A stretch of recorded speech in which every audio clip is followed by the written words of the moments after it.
poles. Where to start, where to stop. We're going to be hitting the tips of a lot of icebergs.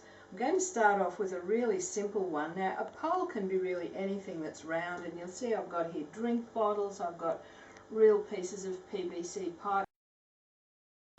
They could be the cardboard cores of paper towel rolls, but make sure you cover anything that's cardboard with some plastic or some foil.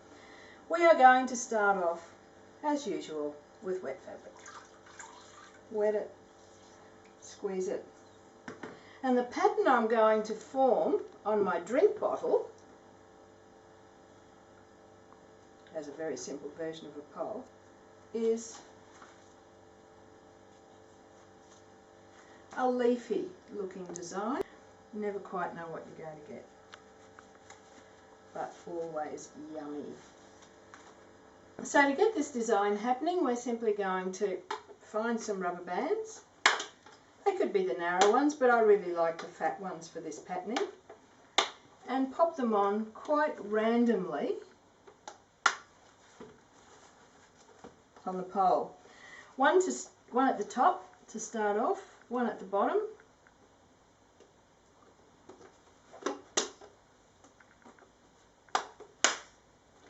And then we're sort of going to scrunchy, gathery the fabric up along the pole. It doesn't have to be a drink bottle, of course it could be a more traditional pole, or an Nescafe tin, or a prune tin, or a caterer's bucket, depending on the size of the fabric that you want to colour. So I haven't given terribly much thought to this at all, but what I am going to be particular about now is making sure I don't have any really big bits enclosed. So I can just even that out a bit.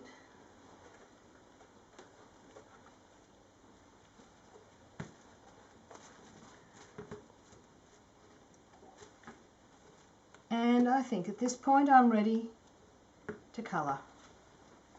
So I'm going to be doing a 5-finger foam brush, only instead of doing it flat on a board, we're going to be working around on a pole. Let's go a fiery looking one. The colours are still open from my previous project. It is okay to leave your colours open until you're finished with them at the end of the day. And then of course they're going to get closed again. I'm just dabbing the colours on in pretty much the same way as we dab the colours on for our marbles. I'm going quite randomly here, but it's exactly the way the colours were applied for the orangey, reddy, browny piece there. Just slightly different colours on that one. So we're dabbing the colours on until we get an even coverage, but as usual we're not filling everything up. Let's go a bit of Genesis purple in there. It really looks rather ugly about now, doesn't it? Are we worried about ugly? No. We know that it's all going to sort itself out during the drying period, and then when we iron it, it will be superb.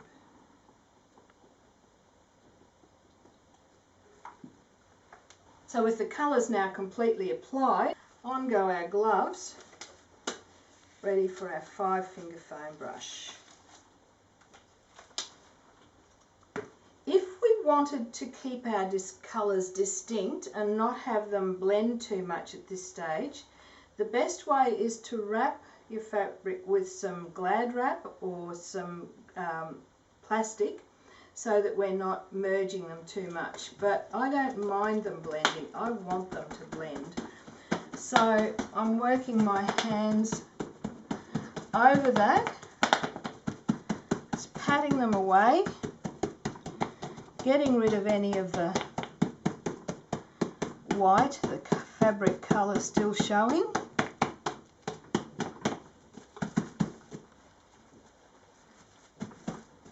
Let's fix a couple of those gathers up a bit. That's a bit better. And at this point we decide, have I gone into enemy territory? Is there too much colour in there? And if I decide the answer is yes, we need to blot that out. There are two ways we can go.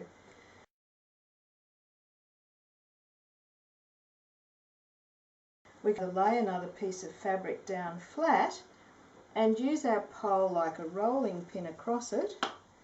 These make amazing backgrounds.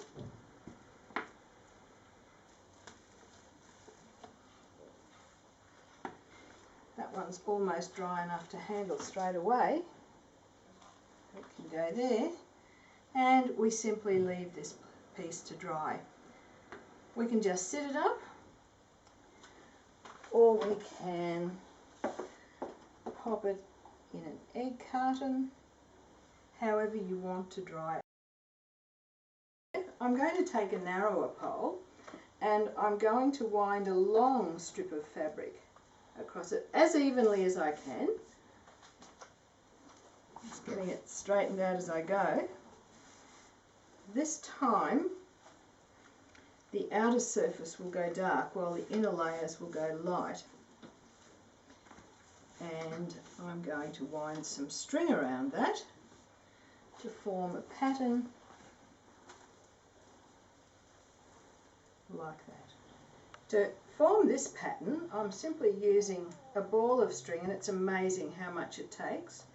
And into the end of that string I'm putting a really big, heavy, random knot. We don't want that to come undone halfway through our colouring process.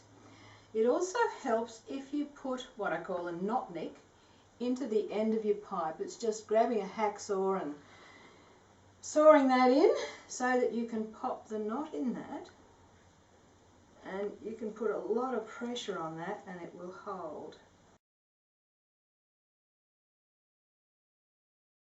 We'll then wind up and down and up and down and up and down and around this pole quite firmly,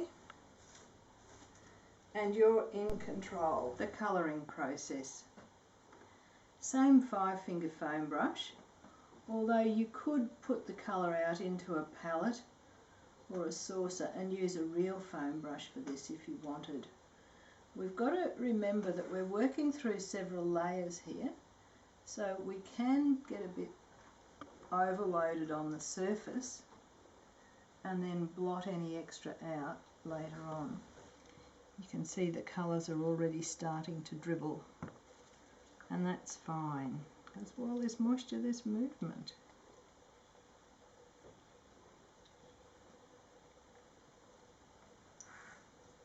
I'll just continue working my colours around the pole until it's all done, and then I'll press them in very firmly to make sure they reach those inner layers quite evenly.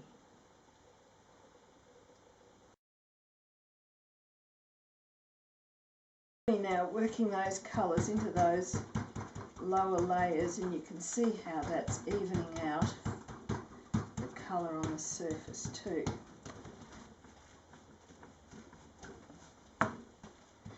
Because there are so many layers on that, it really doesn't feel all that sloppy to me, so I think we might have just about got that one right. However, we had better check. So I don't think there's too much excess. We'll just use a little piece of silk to take out some of that surface moisture, and from there on we simply stand it to dry.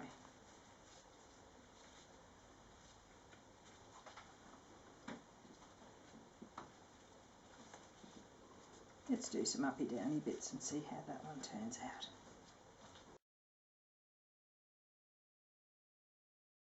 When it's dry, of course, it's time to see what we've done. You'll notice there's colour on these rubber bands. That's fine. We know that Liquid Radiance is stable when it's dry, so the colour's not going to come up onto our subsequent works of art. And this is where the fun comes with spraying that fabric, stretching it and ironing it ready for use. Now,